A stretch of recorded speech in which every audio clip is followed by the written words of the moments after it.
right, I think we're gonna go ahead and get started. Thanks for that. Respecting your time.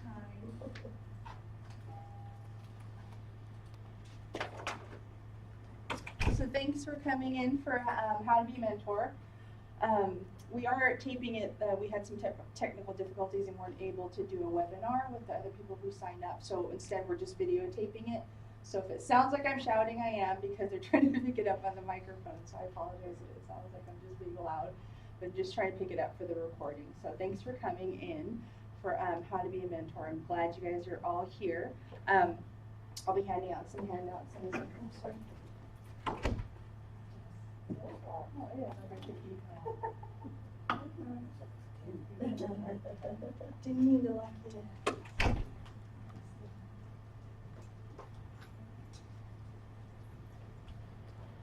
Right.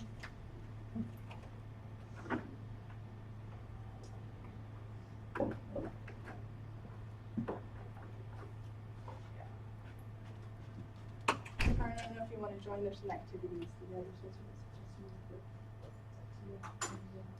I'm still fighting a little bit of a cough. Okay. Distance myself a little bit. No worries, I totally understand, thank you. Thanks for coming. My name's Sharon, I'm a part of the Workforce Development Bureau, so thank you for coming for How to Be a Mentor. Let's see here, yeah. Ground rules, hopefully you guys know where the restrooms are across from the elevator and things like that. We put some toolkits out on the table. They hopefully will take care of what you need. They have pens, pencils, markers, fidget things and things like that. We like to say encompass all the senses for the people depending on how people learn. So feel free to use whatever's in the toolkit, plus the colored paper for notes and things like that. So please feel free to use that. We do have a no suffering rule, so please feel free if you do need to get up, if you need to stretch, whatever you need to. I promise I won't call you out and things like that. So please feel free to do that during any of the presentation. So we have such a small group, and I do have a activity for it. So instead of traveling, if you guys don't mind, there's only a few of us. If we could just go around the room and just share what you think mentoring is, and then we'll just discuss it. If anybody wants to start, you guys think who would like to start? Who would like to be the brave one? Who do you think mentoring is? Yes. I'll start. Yes. My name is Cheryl, and I work in the CCOD, the Community Care Licensing Division. And I informally mentor for several years actually, but I've never been trained on how to mentor. And how I've approached it is I've worked with people who have either approached me or I've approached. Seek them. Yes, to help them achieve their professional goals. Nice. Yeah, and the way I've done it is, like I said, it's been very informally, and I've purchased books, leadership books, and I've gifted them with them, and we meet periodically and just talk about, what it is they're trying to achieve, and if they have questions about the workplace here, or I was at public health before coming here, or there, we talk about that. We talk about, and most of the people have been managers. Okay. Yeah, already. And so we talk about management style, leadership style, what's important, and supervision, things like that. And so just, having them share with me what it is they're trying to achieve. So that's sort of how I approached it. Awesome. Yeah, that's exact. Same from mine that we have for the mentoring program also. So that's great. Thank you. Thanks for sharing. Anybody else willing to share? I think for me, I've done kind of informal mentoring over a number of years, and I think it gives people an opportunity just to talk about things. Some of it is just because it's not your boss, and it's not your boss's boss. It's someone outside of your division, outside of your chain of command, that you can ask questions of and talk about professional challenges, talk about career opportunities, talk about things that you know, you're a safe place to just talk about questions they have. And I've also found, you know, developed some good personal relationships with people, and we've even talked about, you know, kids and husbands and friends and things they just need to share, Right. you know, and maybe get some insight in how would you handle this or how would you handle that. Not to say that as a mentor you have all the answers. Right, I right, found right. it's a lot of it is you're a good listener. You know, it's a place to listen and a place to just share life experiences and thoughts around how to navigate, you know, government, how to navigate being a new manager, what kind of strategies you've tried and maybe they've worked and they haven't, and so you can share that with the person who's just learning or just entering into that type of dynamic in their own workplace. And I mean, I've personally, I have a mentor, and it's just kind of a relationship that developed over the years. I found someone who was willing to kind of take me on over in my career and stuck with it. Okay. So it's been very, very helpful. Thank you. Thanks for sharing. Anybody else willing to share what they think mentoring is? So for me, mentoring is kind of an opportunity to share and learn from experiences. So like when you're working with your direct staff, a lot of time you're in a coaching model where you're trying to get them to that point. Whereas mentoring, you're not really tied to like a work product per se necessarily. You can like navigate through like work experiences, but like I don't have a direct involvement in whatever they're asking me for. So I can kind of say, well, this is how I've approached the situation in the past. Here's what's worked for me. Here's what didn't work. So really sharing my experiences and being a little more open as opposed to coaching them through different aspects of what their solution is. Awesome. Thank you. Thanks for sharing. Anybody else? I'm good. Feel free to pass. Not going to make your speak to anything I don't want to. No pressure on. So thank you. Yeah, I heard a lot of interesting things, and that's basically what the whole premise of the mentoring program is. You know, the main thing, just as Karan said, it's more the relationship, right? In terms of just building that relationship with somebody and sharing things that you have also experienced and things like that. So these are the objectives for today. And I'll let you guys read them quietly. I'm not going to read them to you. Read them quietly. And if there's anything that you think is missing or anything you think should be added, feel free to speak up. We can always add them in, and I can follow up with you afterwards if you'd like. But these are the main ones we're doing today. Any questions about them?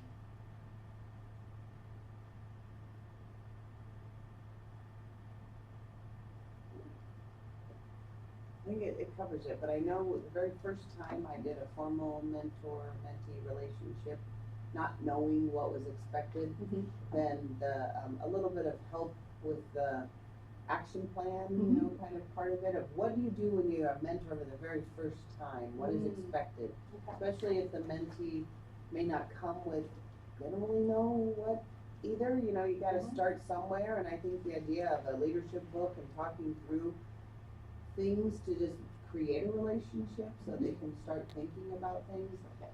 So I would say that my first formal kind of mentee-mentor relationship was tough because neither of us really knew where to start. That direction and stuff like Yeah, that. So good. Yeah, I have a list to share with you guys hopefully to help build that relationship with it. But thank you.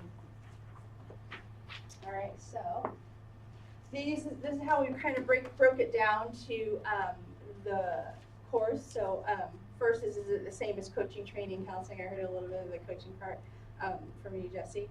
We'll go over some core competencies that you think the mentors and and I'm going to throw in mentees should also have in terms of to make that relationship, to build it. And then we'll talk about how to create those mentoring opportunities to make them useful for the two of you, and then talk a little bit about the different forms of the mentoring, because again, as Cheryl was saying, you know, informal, formal, things like that, there's different ways to do it. There's no, what I want to emphasize, there's no right way to do it, because it all depends on the relationship you have and what the needs are and things like that and what your experience is. So there isn't just one way of doing it. So first, pose that question, is it the same as coaching, training, or counseling? I'm going to show a couple things on the next slides, and you guys can pipe up. Do you think, which one do you think of the two things that I'm going to show you is more geared toward mentoring? Okay, so we'll start with this one. Performance versus development driven. So Development driven. Development. Sorry. Mhm. Development driven. Tell me a little bit more about that. Why do you think? Again, it's similar to what Jesse said, I think the performance typically is, well, when I look at that, I think of a supervisorial relationship, when you evaluate Yes. something. Yeah, good. Yeah, and then think about it that way also in terms, I like that, in terms of like the development, or you're thinking for performance more, it's more like the coaching, Jesse was saying, you're focusing on one thing, something that you want them to do better, some sort of behavioral change that they're working on, something that they want to gain new expertise or content, as opposed to mentoring, you're thinking more for, just as you said, the development driven, because you're focusing on more personal transformation, right, for them, in terms of their whole person, how they're going to fit in that organization, as you said, Karen, in terms of knowing like the different ways of how the department works, and then it's an interchange for them. So that's why mentoring is more of the development driven than the performance. So almost like performance is more like training too. When you go to a training, you're just there just to learn X, Y, Z kind of thing. For mentoring, a little different, for a big picture. Does that make sense? Okay, awesome. All right, how about the next one, guys? Text oriented or relationship oriented? Yeah, definitely. So again, like training, for the task oriented, you're learning a new skill, as opposed to you're actually relationship building and you're networking. That's a huge one. And just so I heard Karen say that, you can meet so many different people and things like that.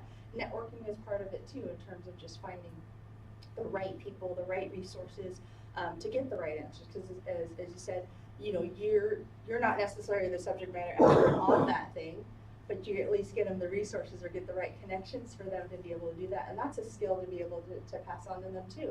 Finding the right people to talk to. So that's a good one too.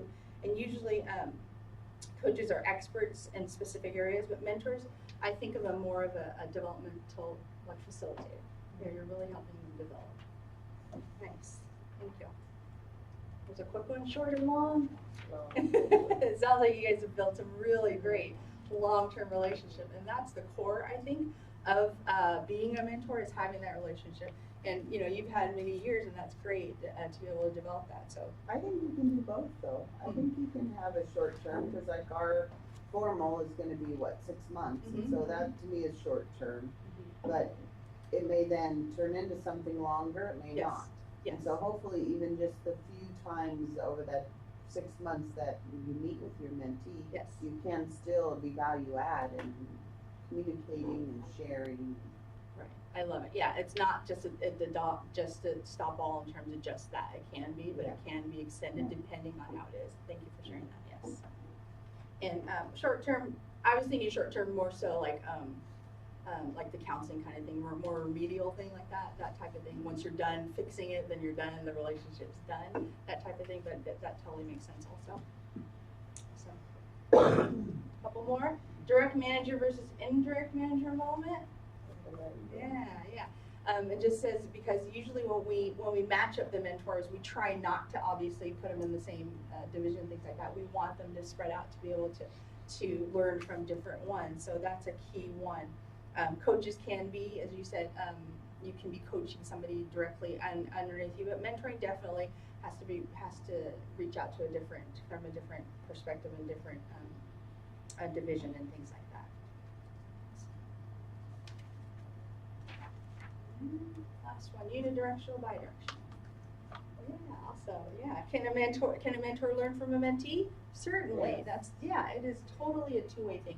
I don't want you to think of the mentor as somebody mentioned, you're not going to have all the answers, and you're not going to just be sitting there in a meeting of just spewing out answers to them. Hopefully, the whole premise of that, it's a discussion, as you were saying, a conversation of sharing of ideas, asking of questions and things like that. It's not just a data, like I say, a data dump from the mentor to be able to just, I'm the know-it-all kind of thing. I have all the answers, and I'm here to share my wisdom with you, that type of thing. Yeah, it should be a conversation. It should be a dialogue for you guys to share, because there's so much you can learn from each other, and that's the key thing for for the mentoring. So I hope this kind of opened your eyes a little bit about the mentoring.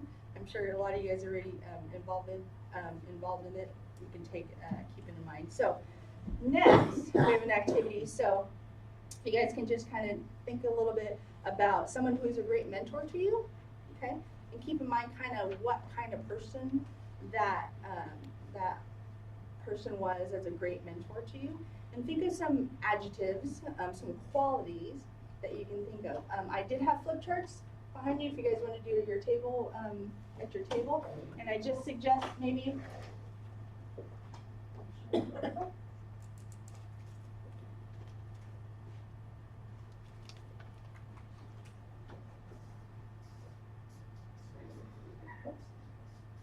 qualities. So thinking of qualities that make a great mentor on one side, and then some qualities that do not make a great mentor. We'll capture it and then we'll discuss it with the rest of it. She already has. She's going for it. Awesome. So you guys have a flip chart with some markers below there. So think about qualities that make a great mentor. You can always reverse them and get to the part that's not so great. Qualities of a mentor. Spell check does not count. You're good. I had a head injury, so I have You're good. I always say flip chart. Flip chart. Spell check. You got it. No, you are. You got it. Okay. Three qualities of a great mentor.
And not so much.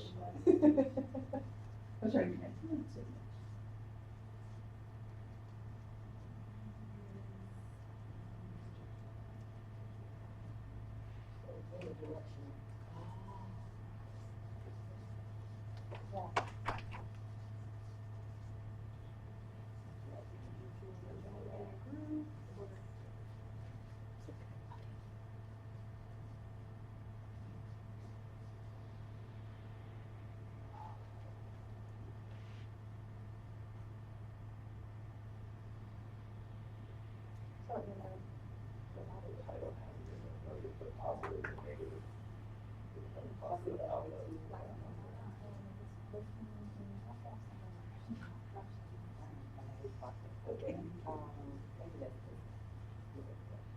But also, if they also have good, so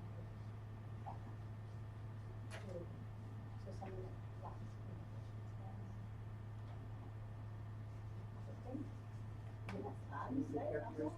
traits of somebody you think is a good mentor, and then the other side, not. I'm sorry. I'll spread out.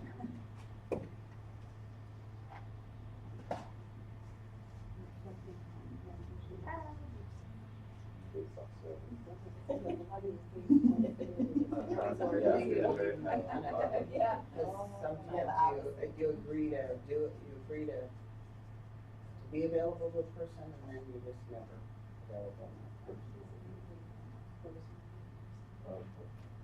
Someone who's doing it just for the benefit of them or Self, when they're cynical, it's kind of self-motivated.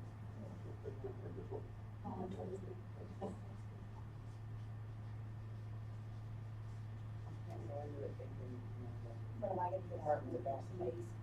Yeah.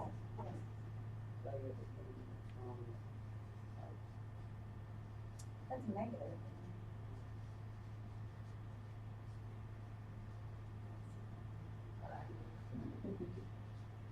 Alright, can like make a list.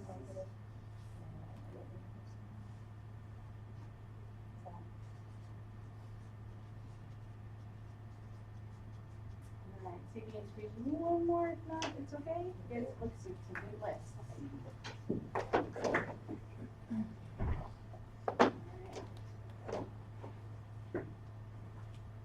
So, again, usually bigger groups, so we'll share.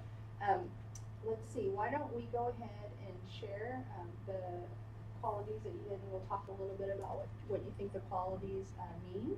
So which table would like to go first? Go first. Okay. Let's talk about some of the great mentor qualities. You want me to just read them off? Mhm, Okay, so, okay. So for the great mentor qualities, we have approachable, available, experienced, relatable, positive attitude, dependable, and trustworthy. Can you tell me a little bit more, maybe about the relatable one? So they have some relatable experiences to you. They kind of know what you've been through and what you're going through in your current moment in time, and potentially also like where your career or life trajectory is going to head. Oh, nice. So they can relate to kind of where you want to get as well. Okay, great. I love the positive attitude one too. Yeah. That's a definite key in dependable. Good. And then the not so much. So for the not so much side, we have judgmental, know-it-all, negative attitude, closed-minded, and gossip. Tell me a little bit more about the closed-minded one. So not really open to suggestion and learn, like you said earlier. It's kind of like a two-way learning experience as well. So coming in there with all those other characteristics as well, being closed-minded to like your opinion, your insight, kind of what you want to happen in others as well. Kind of I know it all, I know what I'm doing. This is the way that things have to happen, not this is the way they can. Or Great, awesome, thank you, thanks for sharing, good job, guys. All right, and then table 2. Characteristics. You can share, or you can. On the positive side, we see a mentor as transparent, one who's a good listener and honest, a person who's available, willing to be a mentor. We think being empathetic is important, and having some experience, being your cheerleader / or encouraging, being encouraging. Tell me more a little bit about the empathetic one. So, sometimes you can listen to a person, but if you don't try to, you sort of relate to it, it's not helpful. You're not just there like the Yes. therapist, just Yes. nodding and things like that. Yeah, to actually understand where the feelings are coming from. Yeah, that's huge. That's huge. Thank you. And then the not so much. So someone who is arrogant, unidirectional, judgmental, lacks communication skills, is more of a disciplinarian, unavailable, self-motivated, for example, building a resume, and has a negative attitude. Yeah, definitely. Yes. Can I add one thing? Yes. I think I have also found that you gotta be a confidant. You must, the relationship stays Yes. between the members. It's something that you don't talk about what you talked about unless there's something that you should, Right. and I think that should be agreed upon by the parties. So you don't wanna say, oh my gosh, I talked to Zondo yesterday and This he is told what me all about blah, blah, blah, so there must be that kind of I think that's key. Yes. Because what you share needs to be able to stay confidential Yes. and between the two parties. I love it. Yeah, that's a huge one, and we'll work on. Well, I have a section here in terms of just the confidence and the trust is huge in terms of that in your relationship with your mentee. Thank you for adding that. Good. So, what do you think, guys? Do you think these are some basic core competencies of a mentor that we need to aim for and just really think about in terms of just having it? And obviously, I don't expect you guys to have all these. Send you to training to learn all these different things, but just keep it in mind in terms of the things when you're having a conversation with your mentee and things like that, to have these different qualities to be able to relate and have those open relationships with your mentee. So for the competencies, so a lot of it we talked a lot about. A lot of these are also making me think of a couple words, and you may write them down on your sheet if you'd like to. You know, think about integrity, right? And that will really hit into it in terms of saying what you're going to do and do it and things like that. They say things like the integrity, like think about it like an airplane integrity. You know, you want to make sure that it maintains that. When the pressure is applied, does it still remain, you know, does the integrity still remain in the airplane? Yes, it does. Instead of people moving away, people with integrity, they usually run toward the colors and try to help and things like that. So think about it in those ways for that. So when you live by things like that, the integrity and I love the transparency too, in terms of the honesty that you'll have with the mentor is huge in terms of that. Being able to commit to these different core competencies that will guide you to your as you're being a mentor.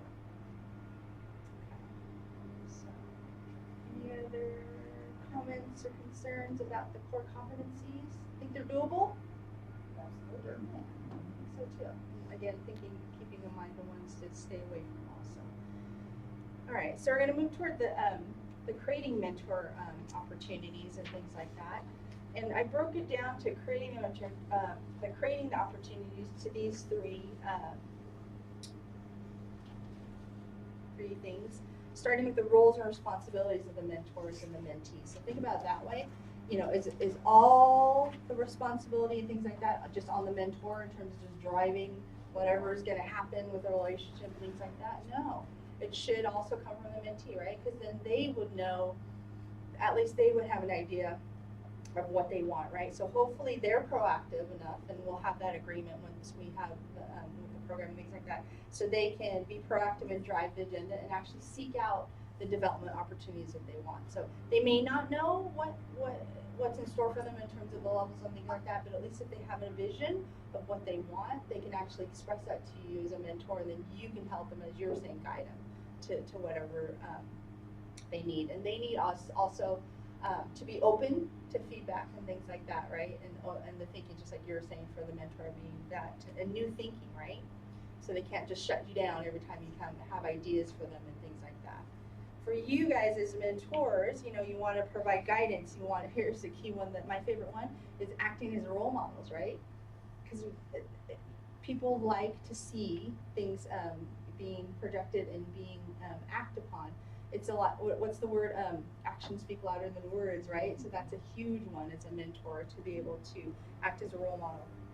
Feedback, I know, is huge in terms of the relationship, and just learning how to give the feedback, that's always a touchy-feely kind of thing, right?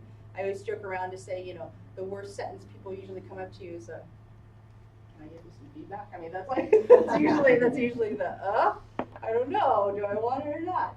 So of course, obviously as a mentor, you know, there's certain ways to give the feedback, to have it welcomed and have a discussion of it, because otherwise it doesn't go, it almost gets, I like to say, it almost gets taken as a criticism, and then just kind of gets, you know, okay, that's what they told me, as opposed to if it's a constructive feedback, the discussion happens, and then you can actually make it into an action plan, if that makes sense.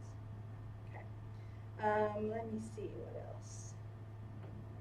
I have the provide feedback, be empathetic also. Definitely provide input and explore lots of alternatives. You may not know all the alternatives that they have, but explore with them, learn with them, to be able to find out the different resources and things that you need. And the last one, definitely hold the mentee accountable for the things that you guys agree upon. So huge for that, the competitionality that Karen was mentioning, things like that.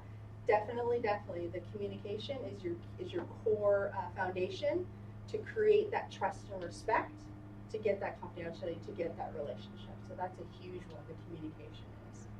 So, any other roles and responsibilities you think for the mentee or the mentor?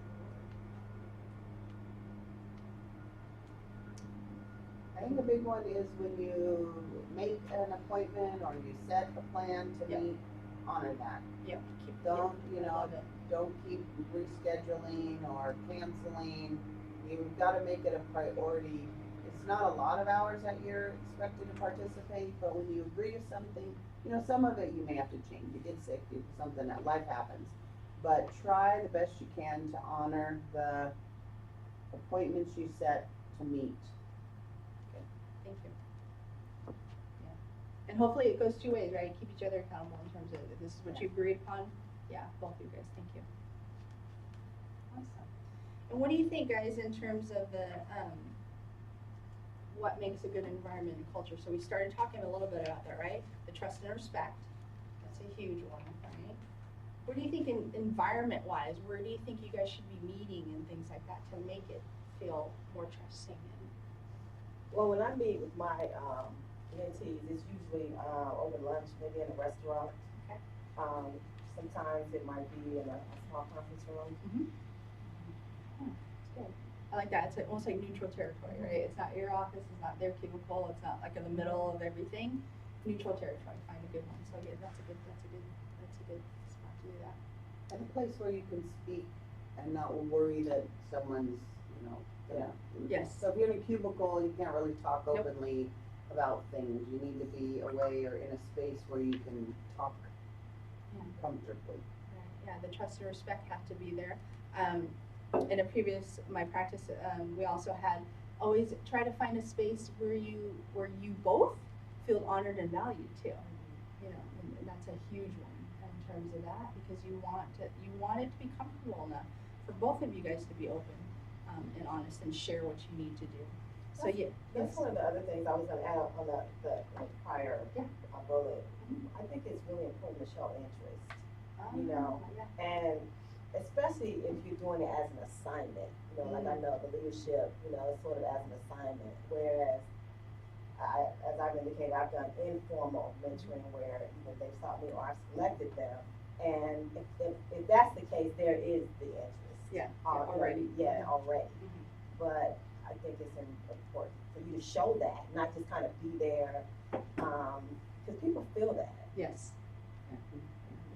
Do you know ways to do that in kind of a natural setting? Because you're right, like typically now informally, like people are seeking you out because you have a relationship with them, they like your perspective, things like that. But now, like, the match could not be ideal, could be something that you don't really know. How do you make that? I think, well, what my suggestion would be, especially if it's someone that you don't know, and I've actually sought out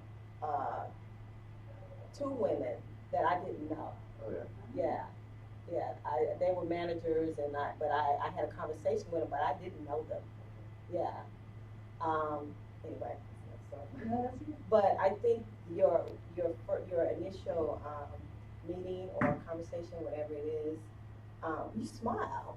Just You know, you natural human smile. interactions. Exactly. Yeah. You know, and you show interest. And you ask them like a conversation, a relationship, and you start to just build that relationship.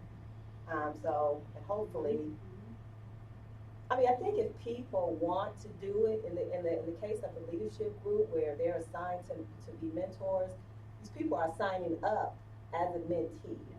So They have that desire. they do. It's there. Yeah. And part of it, I think the first meeting is about, you know, tell me about yourself. Yes. And then you share about yourself and they tell you about themselves. So maybe you can find a little bit of commonality of, oh, you went to, what high school did you go to? Oh, I know somebody went to that high school. Or what country were you born in? Oh my gosh, I didn't know that. You know, that kind of, usually somewhere you can kind of just find a connection of interest. So I found that that's the first step. It's not, okay, what do you want to know from me? Exactly. You know, I'm going to share who I am personally and where maybe I've worked or whatever, and you're going to share and you're going to kind of figure that out. And that's why it's, you know, go to coffee or lunch. It's kind of food often, you know, or there's a little something there that kind of just generates casual conversation. And asking questions. I found that to be very effective as a mentor. Ask lots of questions. Because, at least the mentees I've had, boy, they'll just tell you, put it out there, cause it's their time. Right. They get to share and ask, and so ask questions. Yeah, definitely. Yeah, If they feel honored and valued for you listening and showing interest, even better, then you'll get that, and you'll get that even more openness and things like that. So yeah, make sure, again, we talked a little bit about no judgment or fixed agenda, just listen to their story and things like that, because everybody has a different story, right? Everybody has the old buzzword, perceptions and things like that. There's always, they always say there's always two sides of the story and things like that. So think about it that way when you're listening to them too, in terms of just not, what's the old premise that we're always listening to respond? Try not to do that and try to just really listen to the story and take it in that way, because it's you're trying to think of an answer as you're doing, and that makes it, you're not listening. You're not really listening. And I learned that in a class too, where I'm a note taker. Like whenever I'm doing something, I'm like, no, it's not a bad thing. I'm a note taker. I'm a list maker. I mean, there's a list by my bed, by my TV, by my, by the door, things like that. And one of the things in the classes is like when you're writing stuff down, you're not in the moment. You're not listening to what they're saying. You're writing what they just said. So you're kind of in the past. Does that kind of make sense? That was a light bulb to me. I was like, what? Because I thought, for me, this is me paying attention. But if you really think about it, you're one step behind the person talking because you're writing down what they just said. Does that make sense? But I always, of course, my story was, but I'm writing it down so I can remember, things like that. So there can be a balance. Because I'm a total note taker the same way. But it's just something you need to be more aware of in terms of where you're at, in terms of your mind and where you're thinking and things like that. So, and then for the story thing, I always like to share this one. Like, I was driving with my sister, kids in the car and things like that, and there was a car that was behind us kind of tailgating us. And then, but my sister, was maintaining her speed. It was rainy. She was maintaining speed. And the person totally zoomed really fast to pass us, because I guess we were going too slow or whatever. And as he was passing it, I was like, what? I was like, I don't understand. Because I was like, she's going the speed. It's not like she was being dangerous or anything. And I went, what? And the person, and this is my story, the person assumed I did something, came back, Oh my and and flipped me off. And I was like, and I looked at my sister and I go, what did I do? I went like this, but in his haste, assumed I did something else and returned the favor, I guess, and things like that. And so ever since then, I was telling my sister, I go, so my story is, so now I drive like that. Because I didn't want to chance it, right? I didn't want to chance somebody misinterpreting and things like that. But again, that was my story. That was his story, because that's what he saw and things like that. So everybody has their own story. So you really got to think about that too when you're listening to your mentee and things like that. It's also for the whole person, right? Make sure that you, in your initial meeting, when you're also getting to know each other, always set the ground rules. And one of them, as Cara was saying, hold each other accountable, things like that. What other ground rules do you think you can set for them, as opposed to keeping your appointments and things like that?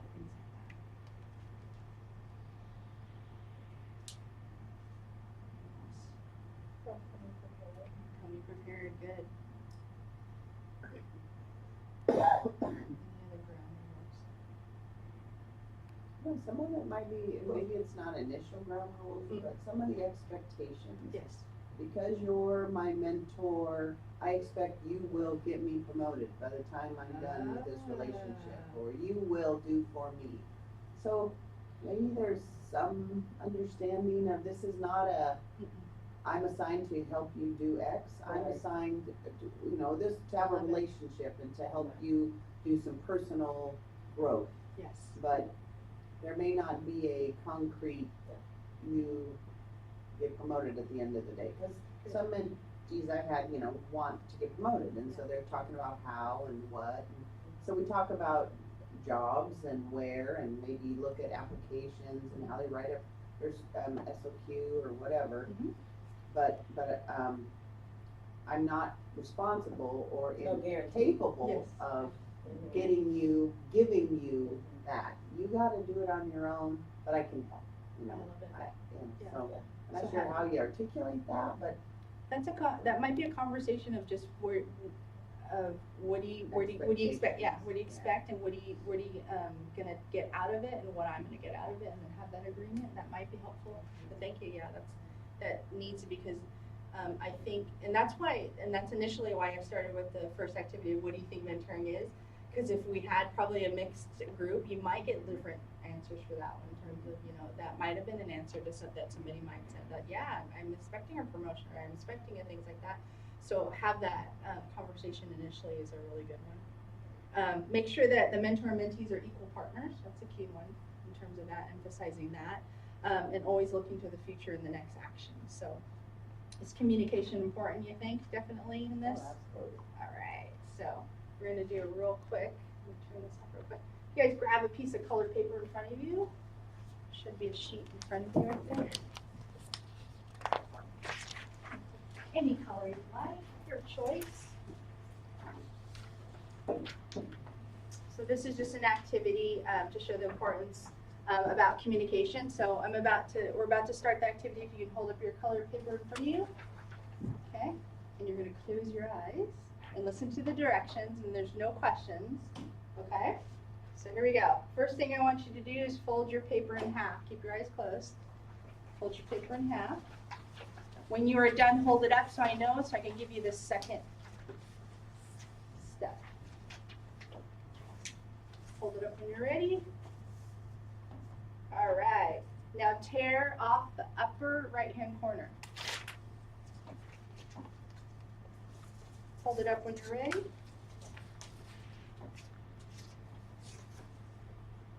All right. Oh, hold your paper up, sorry. You're ready. Fold in half again. She's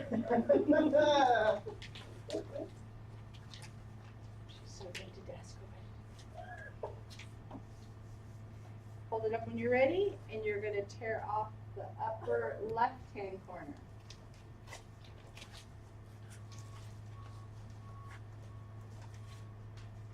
Nice. Hold it up when you're ready. All right. Fold in half again.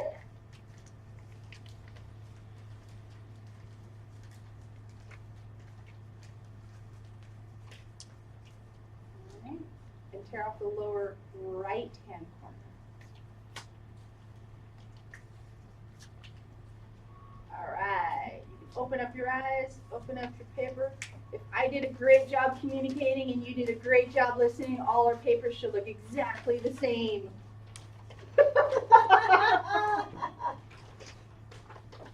Oh, very similar. Very similar. All right. So what happened? Talk to me. I know what happened with me. Oh. As I started first, my half was horizontal, and It's okay. then I went from horizontal to vertical. You turned it. Yeah. Rather than staying the same horizontal the whole time. But I did. But Yeah. so why are they all different? Because we interpreted your direction differently. Yes. Yes. Or it was just different options within the direction. Yes. I Because would it was still half. Even though I went horizontal one way and vertical the other, it was still half. Yeah. Yeah. So yeah, lesson on communication, right? So many ways to interpret. Yeah. I always laugh at same thing for instructions, right? Yeah. Even though the instructions are here, these can be interpreted so many Yeah. different ways, right? And things like that.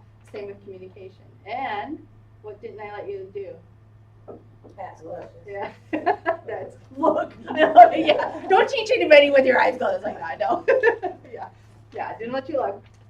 And also I didn't ask questions. And again, we talked a little bit about that in terms of questions are so powerful, guys, in terms of being able to get the information and to give it and things like that. So awesome.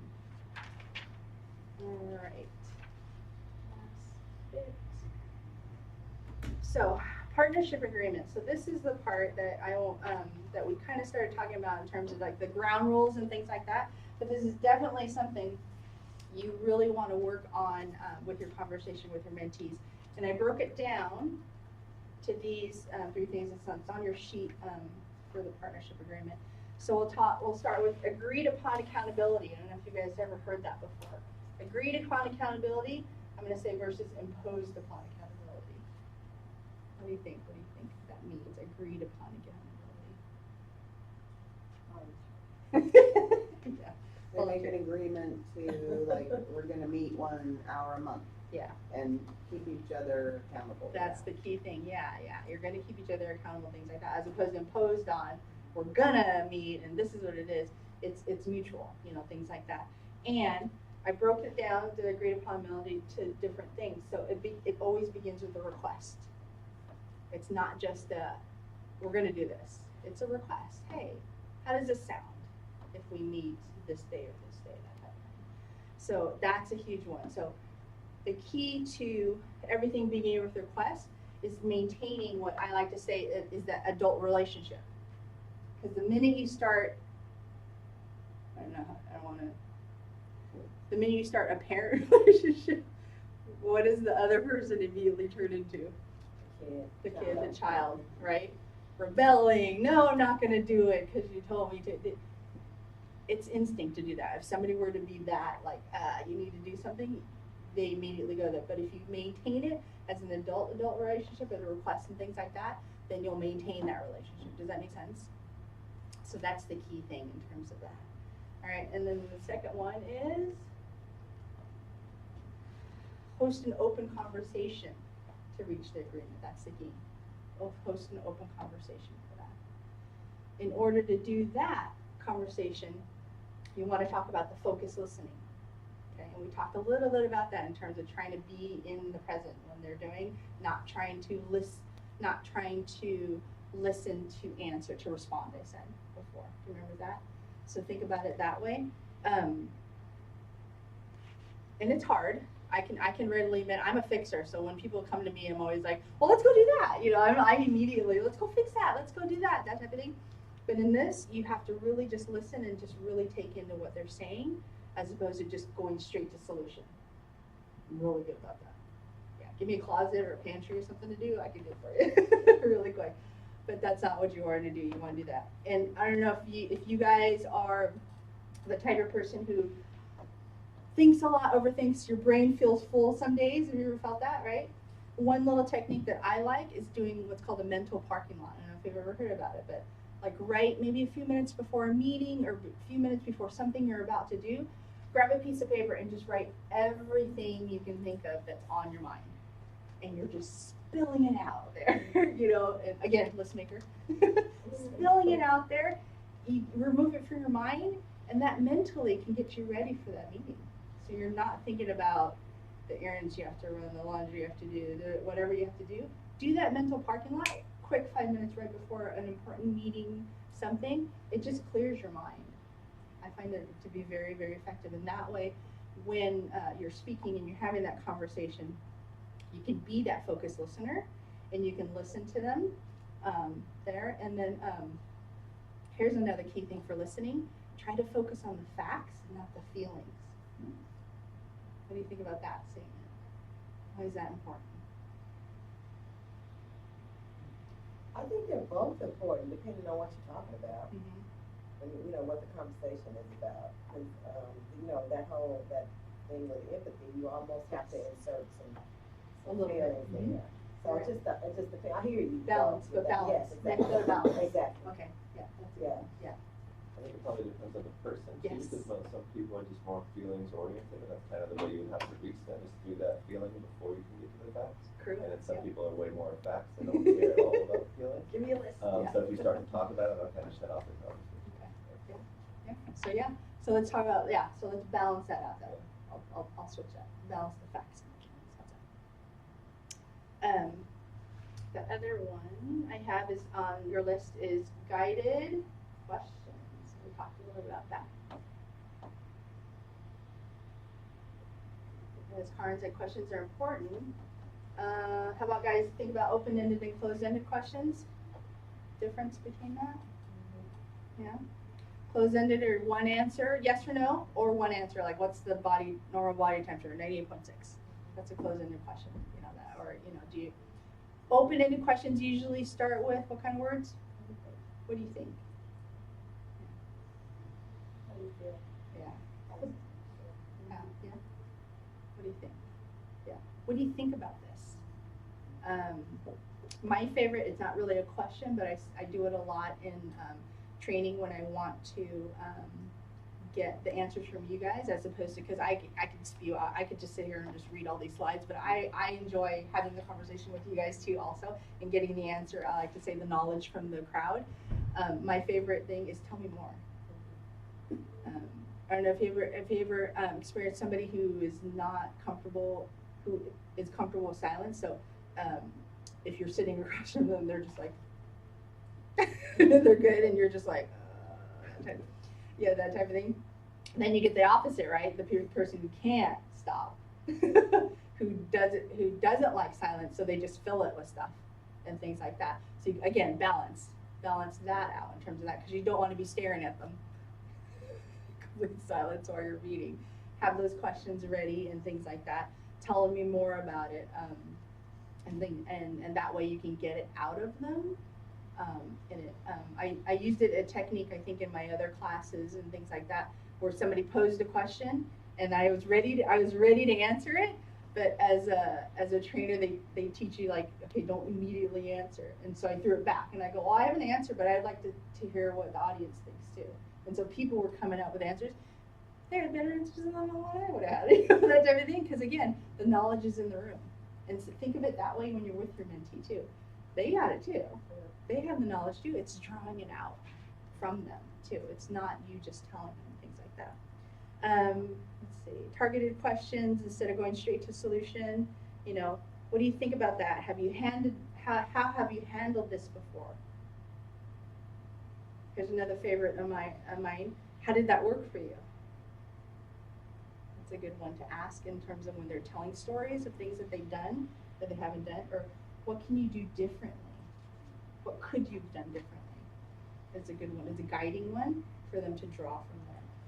And what is interesting, one of, it was Will Lightmore, and I heard him talking about somebody who he had asked, he was interviewing, and said, tell me about a time that you did such and such, you know, a challenge you had or whatnot, and the person answered, and then he asked, what did you learn from that?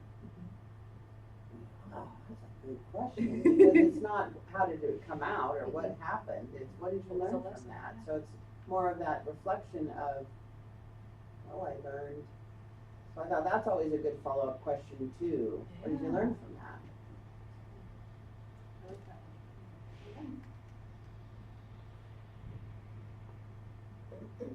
Have you guys ever taken like interviewing class, like how to conduct interviews and things like that? Have you guys heard about I think it's SHARE, the acronym? So when you ask that situational behavioral question in interviewing, it's SHARE. So it's situation, hindrance, action, result, and then evaluation. Evaluation? Yeah, and that's the part that I like the best, that when they share the situation, what was wrong, what did they do the action, and the result, so that was the result, and then you always end with, so where did you learn, and that's the E part, the evaluation, so what did you learn from that? So those are really good behavioral questions to be able to guide them, so it's the SHARE model, if you guys like that, in terms of getting them to really think about the situation.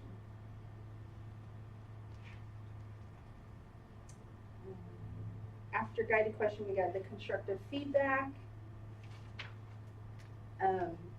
You probably heard different ways to give feedback, right? Some people like the sandwich method, something positive, something to work on, something positive.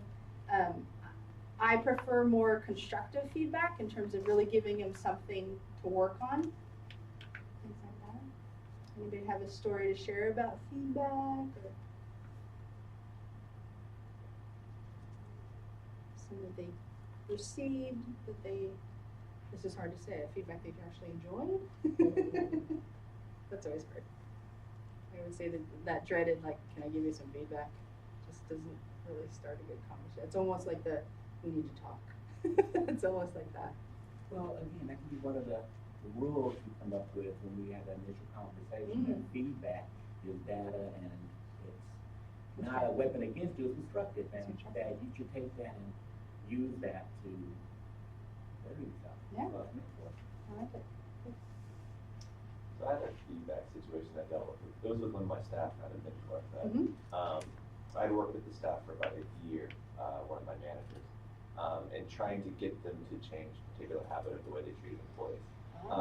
And I went through like coaching methods, different angles to try to approach it, different ways to get them to understand kind of what I was expecting of them. And it never resonated until a point where it got to where I needed to address it in more disciplinary action. Okay. So we finally had a conversation, sit down, I was like, here are the things that you're doing, here are the things you have to stop doing, and then here is what I want the result to be. And the feedback she gave to me was, well, this is the first time I'm hearing that from you. It's quite a different expectation than I expected before, and like all of the things that I had tried were reasonable things to try, but it wasn't landing with this person, so it was good for me to hear the feedback that what I thought was going to be like a worse conversation, because it was like, in my mind, I was like, oh, I'm calling this person to the carpet now. They respect it, and they're like, okay, this is what I needed to understand what you really want. Interesting. Yeah, that's a good one. Thank you. I think feedback is also depends on the person and the situation. Mm-hmm. And I was in an informal, I was a mentee and wrote my first 6-page letter, and my mentor crossed it out with the red line and put, and gave it back to me. And then I heard another person she was mentoring spent like 3 hours on a paragraph. And afterwards I was like, what is going on? She's like, I know it, I got it. Go fix the letter. And after about 2 hours, I came back and I had a much better product that I was able to turn in. And she said, you have to get to know the person that you're mentoring and what they need and how they best respond. Because the other person would have never been able, I mean, and you just needed to be pushed. You were your worst enemy, you were holding yourself back. And she goes, and I just gently pushed you. And we shared a cubicle wall. She goes, I was listening as you typed, and there was silence. And, so it was knowing the person and the situation and what you're addressing. I think is important. Yeah. Great, yeah. And again, it goes back to not everybody's the same, guys, in terms of that, so just keep that in mind. And then, so the last one is the commitment, right? Hold each other mutually accountable, guys, and always follow up. That's the key thing. Don't just throw something out there and think it's just gonna stick. Try to follow up and try to ask them to follow up also.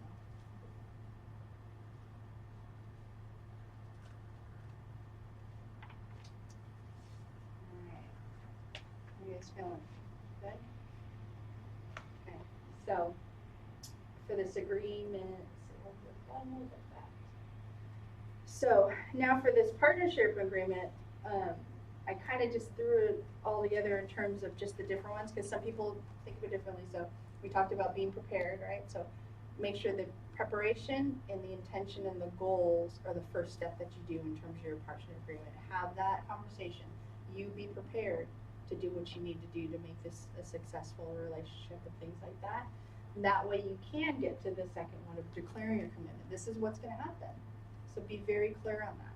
And hopefully for this part, you guys are pretty familiar with SMART goals and things like that. So I gave you a sheet in your workbook of how, if you want to build some SMART goals with them too, it breaks it down to the different ones, and it has guiding questions to be able to build it there. And then the last step again, create that action plan. Make sure that you report back and you follow up with each other. That's the consistency of doing it. Does that make sense? So I tried to break it down. I didn't want to just do one or different things, because everybody prepares differently. Everybody, does action plan. Of course, I would do the checklist, but you may not do that checklist, but you may do different things to be able to do it. So you guys are pretty familiar with SMART, so I'm just gonna flash that for you guys, and it is in your handouts. But think about when you are doing some sort of goals, these kind of are the 4 things that I thought about in terms of career and personal development. So think about their strengths and what you can do with those. Think about their goals that they're striving for, right? And think of the vision of their success and see where you can guide them in that way when you are building these SMART goals. What else do you think you can help them? What other kind of goals and things like that do you think you can help them with?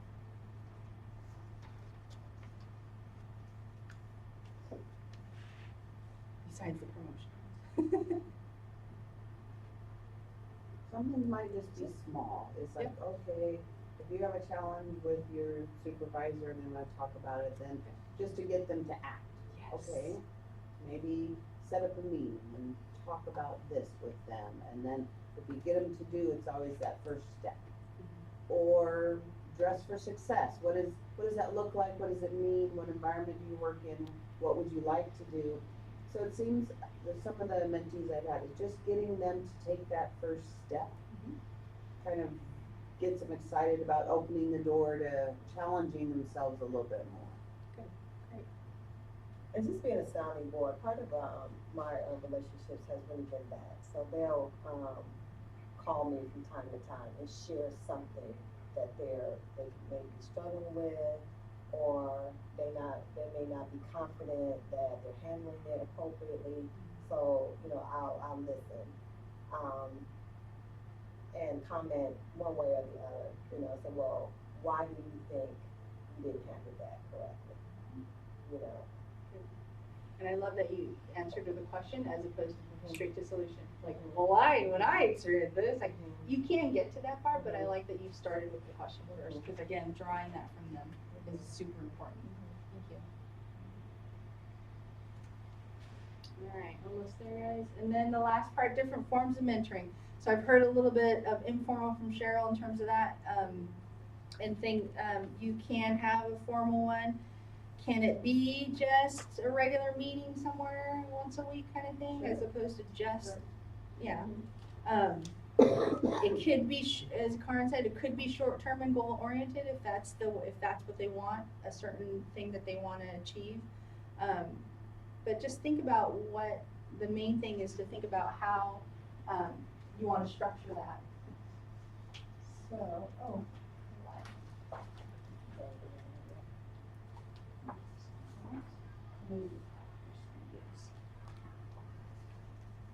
I had a different packet, sorry for the webinar people, that had everything together, so I didn't have to keep passing out. So those are the smart ones. Nobody said anything over there. Sorry. Sorry about that. You're welcome. And then the long piece, the legal size one, is just some ideas that you can be doing with your mentor and mentee. So kind of browse through, see if there's anything that catches your eye, that's doable, you think? Because again, there's no right or wrong answer of how to do mentoring. Depends on the person, depends on the relationship. Any of those doable? Shout out a couple of them. Discuss mentees' personal vision. Nice.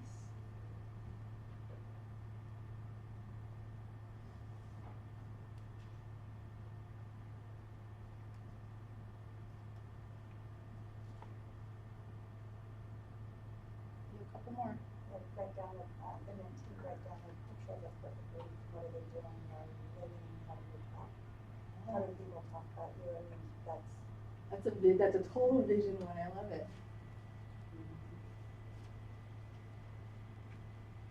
Couple more.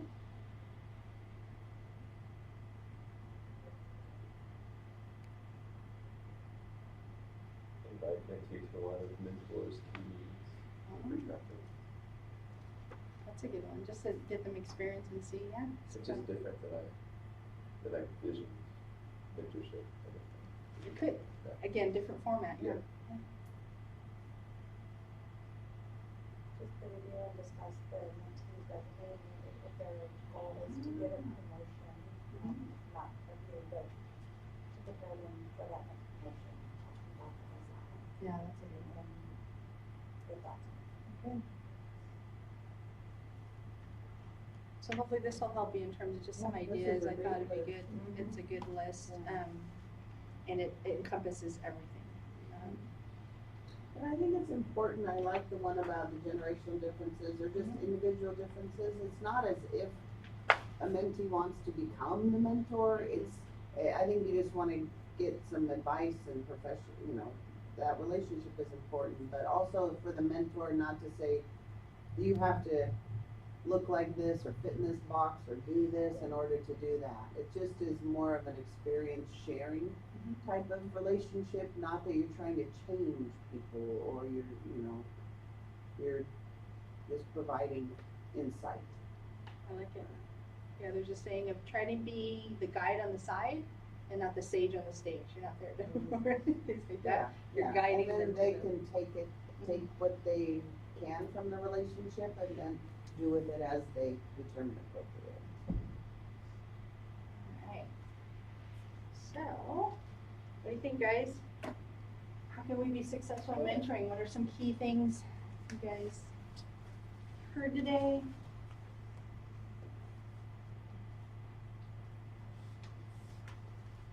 Well, the biggest one for me is be open.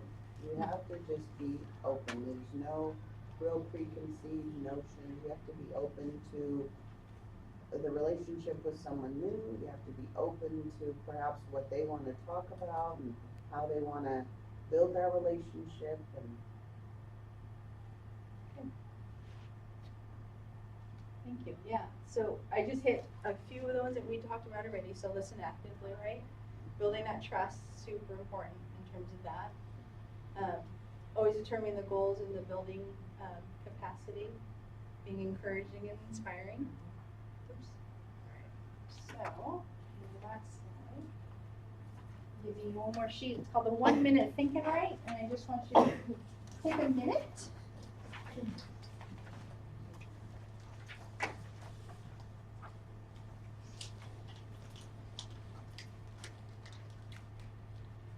To think about something that you're taking away from this training, or something that you want to take action to actually commit to, your choice.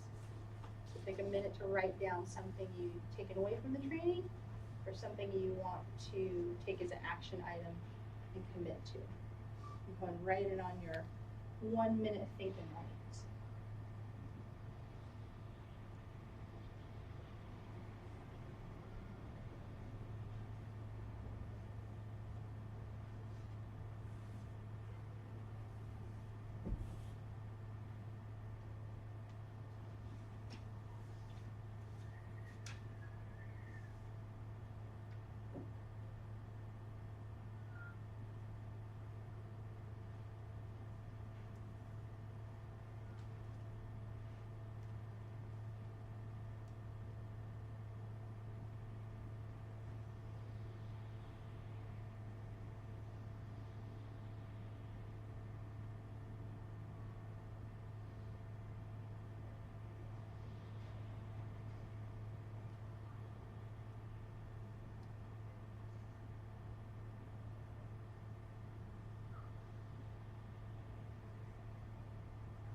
Finish up your last thoughts.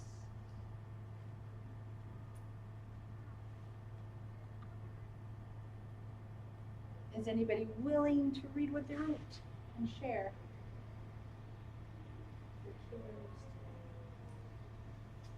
I will. Okay. I mean, I feel like I'm pretty consistent with sort of what we've covered here. But one of the things that I had not considered was inviting my mentees to one of my key meetings. So that's a takeaway from me. That's a consideration I'll have. Give them a different perspective. I love it. Thank you. Thanks for sharing. Anybody else willing to read what they wrote? the one that struck me, even in addition to the meeting one, was invite them or introduce them to two others. So it's not just you they're meeting, invite them to meet others as well. Great. So expanding the network from that perspective is good. We always need more resources. Network. Awesome. All right, well, thank you for attending the class. I'll be sending you a survey. Hopefully you guys can, it'll be a quick survey just to let me know what you thought of the class. Please feel free to contact me if needed in terms of any more further questions, resources. I'm gonna put a couple of these on the mentoring website, so you can share with others if needed to, for as a resource in terms of just the ideas and the SMART goals and things like that. And I'll put it on the website. But thank you. Thanks. Good. Thank you very much.